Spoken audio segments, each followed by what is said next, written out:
Hello everybody, it's me Lila, Gma Rides, and it is too rainy to ride today, so I decided to take this opportunity to catch up on my book videos. This is a 120-page fabric-covered Masonite book that I've created using Nick the Booksmith teachable classes.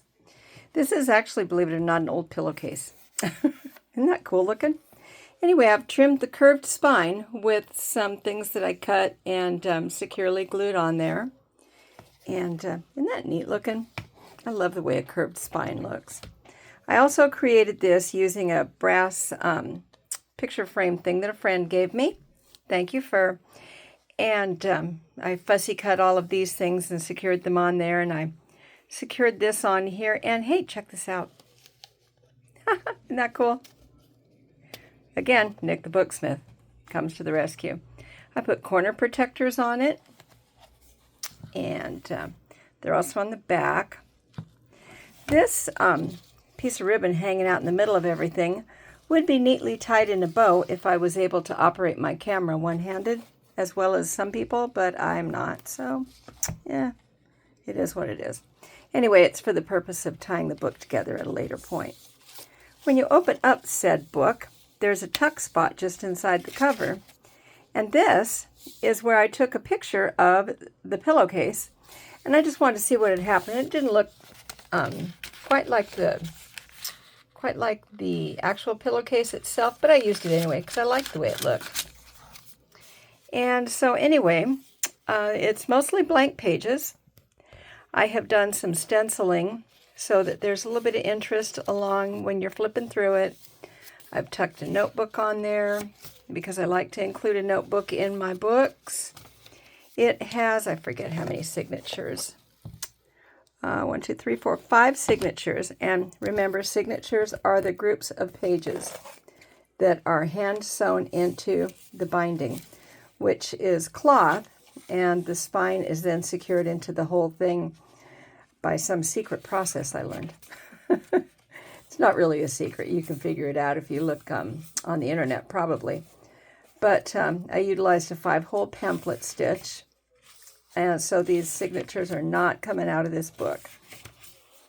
And I tea stained all of these, stenciled some of them. I secured some page tabs on there. I tucked in a few other little things. I think this is from a horticulture book from, I believe, the 60s. So I clipped that in there. I like to use stencils sometimes when I'm doing my staining with the tea and that kind of stuff in my pages because I think you get really cool effects.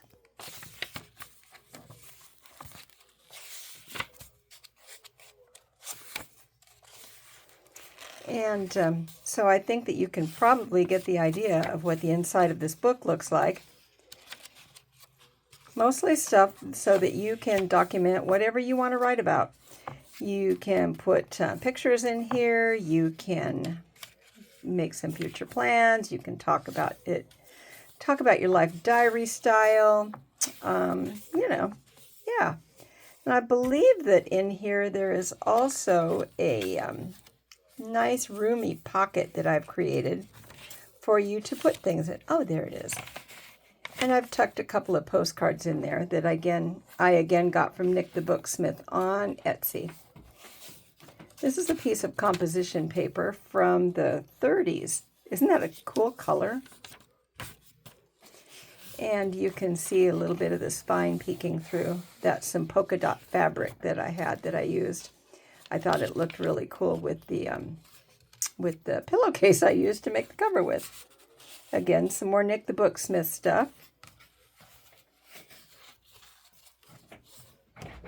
A fold-over place for you to write a secret message if you're so inclined. And I think I told you about 120 pages. There's an ex libris here for you to write your name. And there's my sticker, because I made this. Me, Gma Rides. Hope you enjoyed it. If you haven't subscribed yet, please feel free to do that.